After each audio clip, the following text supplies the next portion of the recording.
Emperor's New Clothes. Many years ago, in a great big palace, there lived an emperor who loved many things. He loved food. More. Bring me more. He loved jewelry. Superb. But most of all, he loved himself. How magnificent. And because the emperor loved himself so much, he thought it only natural that everyone else must love him as well. So, as a gift to his subjects, he commanded the greatest artists in the land to ensure that his glory would live forever. How do I look? Wonderful. Brilliant. Fabulous. It was, of course, very hard work looking fabulous every day, but fortunately the emperor had another great love. He simply adored wearing beautiful, elegant, and extremely expensive new clothes. In fact, he frittered away all his money on these costly threads, and if perchance somebody needed to see the emperor about emperor matters, his servants always gave the same reply. The emperor is in his dressing room.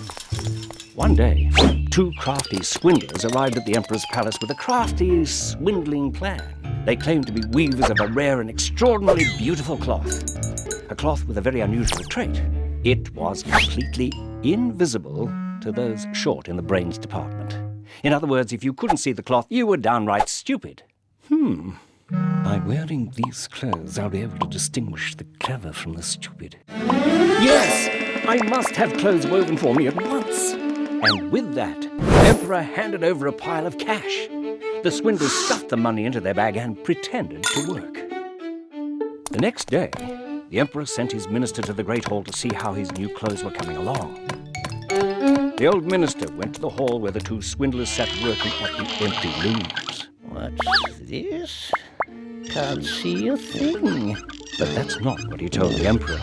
Oh, the pattern and those colours. Oh, it's exquisite. Positively the most wonderful fabric I have ever seen. And with that, the excited emperor hurried over to the great hall, eager to see the clothes for himself. There he saw the two swindling weavers sitting at the loom, weaving away at thin air. What's this? I can't see a thing. This is terrible. Does this mean I am stupid? I'd better say. Oh, it's very beautiful. I give it my highest approval. The emperor's ministers looked on also. They too saw nothing but an empty loom. Yet like the emperor, they said, magnifique. Exquisite. Excellent, excellent, I think. The swindlers cut and trimmed at the air with big shears and said, Here you go. There are the trousers. And here is the dress coat. Here is the train. Now look, it's almost like having nothing on, but that is exactly like their virtue. Outside the palace, the townsfolk looked on as the emperor appeared in a special procession to show off his marvellous new clothes. And there he came, parading through the streets beneath his royal canopy in all his glory. The townsfolk were astonished at what they saw. But nervously they thought, are we being stupid? The emperor's new clothes are beyond compare.